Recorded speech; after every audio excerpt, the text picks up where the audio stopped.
This week, the RPG community received devastating news, and as a result, things are about to get a lot worse for Dungeons & Dragons, Magic the Gathering, Warhammer, the entire nerd industry. And it represents an existential crisis to creators like myself and others. Yet many people within the broader community don't know that this is happening. And yet, in a lot of ways, this is very much the end. And let's be honest, it was probably a long time coming, and here's why. So this all started last week when a huge tabletop industry convention involving major RPG designers, industry veterans, and publishers was cancelled, a mere 2 days before it was meant to go live. This cancellation took a lot of people by surprise. Most attendees had booked flights, they'd booked hotel rooms. I mean, this thing was set in London. So if you were like me and lived in Ireland, you would have had to have booked a flight to get over there. If you were like my evil twin and across the pond in America, then you would have had to have gotten a really expensive and very long flight. And probably had to invest in like a little pillow or something too. Now, this event was cancelled so close to its start date and so out of the blue without warning, so unexpectedly that it caused a major shockwave in the RPG industry, putting a lot of people out of money and out of sorts. And there was a lot of confusion. How could this happen? What disaster had to strike for this to occur? People expected the worst, and yet the answer was far worse than anyone could have anticipated. Pretty much the worst case scenario that it could have been, because this event was cancelled as a result of everyone involved in it being fired. Their jobs were liquidated, like they belonged to the tabletop equivalent of Cyberdyne, and someone had let Sarah Connor loose with a shotgun. And I'm not talking about like event planners or the hospitality staff here. I'm talking about absolutely everyone involved in setting up, arranging, and organizing this tabletop industry summit. Because the company that had set this all up was actually a really major company in the RPG industry. It's a company that you know. This was Dicebreaker, the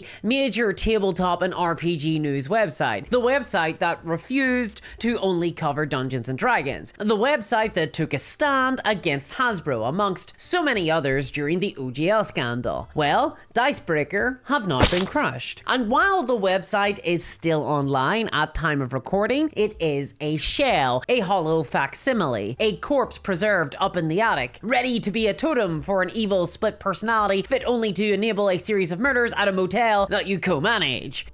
Okay, bit specific, admittedly. Now, the only posts on the site since the beginning of June are an embarrassing clump of sponsored articles, presumably farted out to fulfill some contractual obligation that they had agreed to. But otherwise, this seems to be the end for what was once a major pillar of the RPG and wargaming news ecosystem. For a few days there was a little bit of confusion whether or not Dicebreaker was gone for good, but the closure has now been confirmed by senior staff who have taken to Twitter, clarifying that everyone has been, to put it diplomatically, let go. Or as I prefer to put it, unceremoniously fired. And while it is always sad and always sucks when a bunch of people are fired, except in the case of those guys whose job it is to make gummy bears diuretic, this is an instance where it is really going to impact everyone who has even a passing interest in RPGs, video games, or just nerd stuff generally. Hello, welcome to the channel. That's me. Seriously, if you care at all about RPGs or tabletop gaming or not letting the king of Hasbro come into your living room and push you around, then this will affect you. Or rather, it's already beginning to affect you, extremely majorly. See, there is a dark underside to this story beyond just the firings and the closure of a news website, one that is going to have long-term ramifications for all of us. And it really could spell the end, because the internet isn't what it used to be. We are right now witnessing the biggest theft in history, at least one that hasn't been committed by the British Empire. I want to get the obvious out of the way. It really sucks that Dicebreaker is now dead. Just as a website, it was super useful to me personally when researching videos, but also it did something kinda kooky, something that not a lot of other websites do. Dicebreak covered tabletop news. Okay, fair, there's a few other websites that do that too, like Polygon, but most of them also cover video games and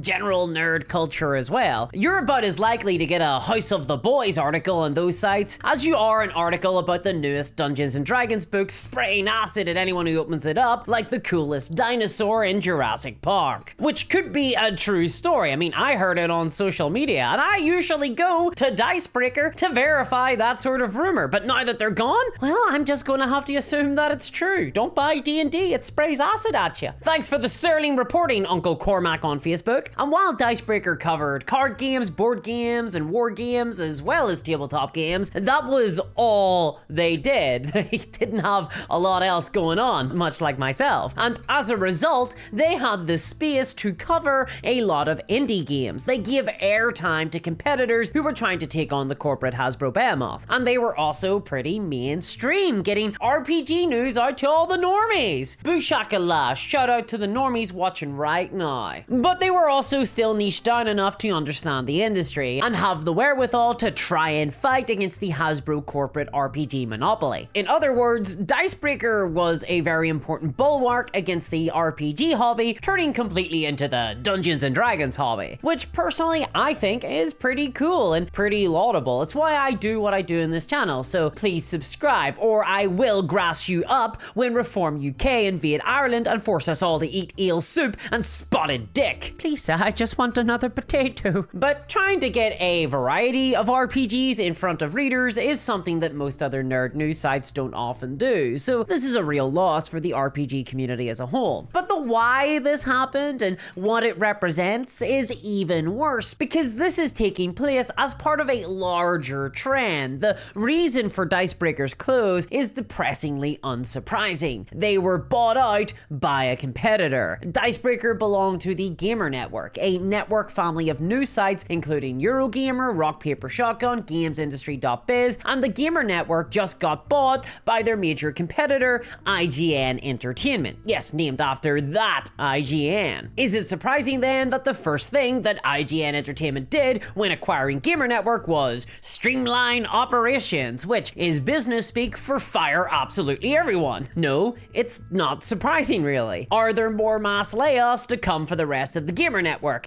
Yes, it's very likely. Should all of this be legal? Probably not. I mean, IGN Entertainment likely bought and acquired Dicebreaker and the Gamer Network just to kill it. And the end result of all this is a huge consolidation of nerd media under a single IGN banner. And I can't express how dire a scenario we now find ourselves in when it comes to news. And Dicebreaker may return under IGN Entertainment ownership, but the future is very grim. This spells the end of editorials, opinion pieces, critical reviews. We're losing exposés, investigative journalists, and lots of talented writers. And those things are being replaced by exploited interns, ChatGPT generated gamer guys, and an endless sea of uncritically repeated press releases. But now is a time when we need critical websites covering tabletop more than ever, because Hasbro, fresh off the OGL defeat and 1,000 scandals of the last year, is finally ready to launch its new edition of Dungeons and Dragons. And this is a time when D&D and Magic the Gathering will be exploited more than ever, as Hasbro is relying on them to prop up their failing business model, as every single other part of their ailing megacorp seems to be falling apart at the seams. The future of Dungeons and Dragons is currently at stake here. All of us in the hobby are going to be involved in an extremely important conflict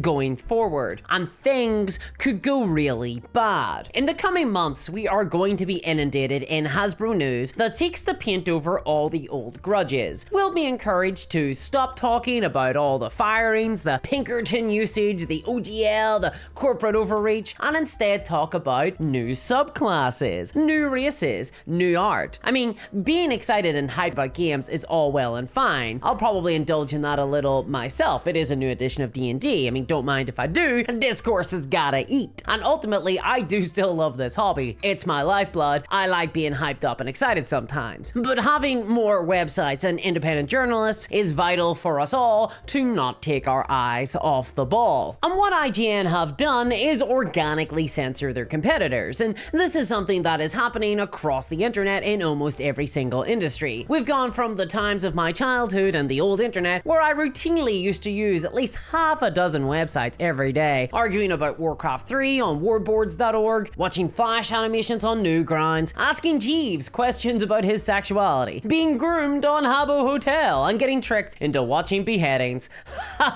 Oh, internet of yesteryear.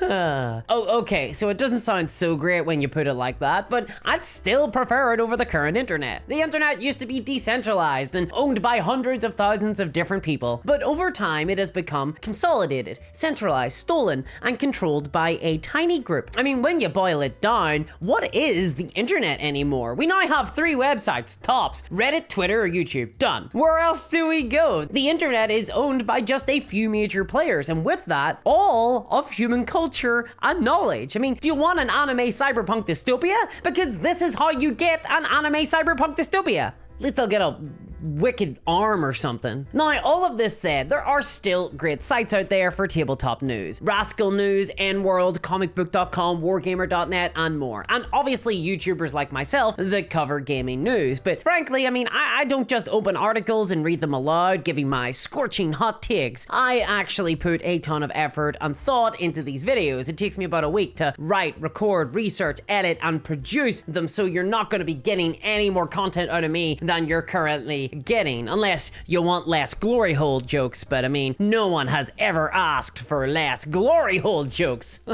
But this work process means that I can't cover every topic, and I have to be picky about what I choose to talk about on this channel. Sometimes things just have to slip by. And I will be honest, I haven't been trained as a journalist. I'm not a journalist. When people in real life ask me what I do for a living, I respond with, remember, while YouTubers broke the story about the ODL scandal, it wasn't until Lynn Kodega actually investigated and published an expose that the ball really got moving. It was their work that lent legitimacy to the entire outrage. YouTubers and influencers have a part to play in our news ecosystem, and we're becoming an increasingly large part of that ecosystem. But when Hasbro inevitably try to pull a fast one again, if all the investigative journalists are gone, if all the news sites are owned by a single brand, we're all gonna be kind of fucked. Because we all know that something like the ODL scandal will happen again. It's not a case of maybe, it's going to happen, and we do not want Hasbro to be able to send Pinkertons to just one office. So maybe next time then, Hasbro are going to get away with it. Still, if you want to support independent voices in the RPG hobby, why not give me all of your money? Because I kinda need it. YouTube has increasingly been demonetizing my videos, and it is growing increasingly difficult to pay my editor and eat anything other than raw potatoes. So I rely on the support of my patrons to get by. You can check it out at patreon.com/discourseminiatures, and you'll get bonus videos, live streams, and access to a fun community, plus live shoutouts. Speaking of which, big thanks to my patrons, especially CryptoCav. Till next time, bye-bye!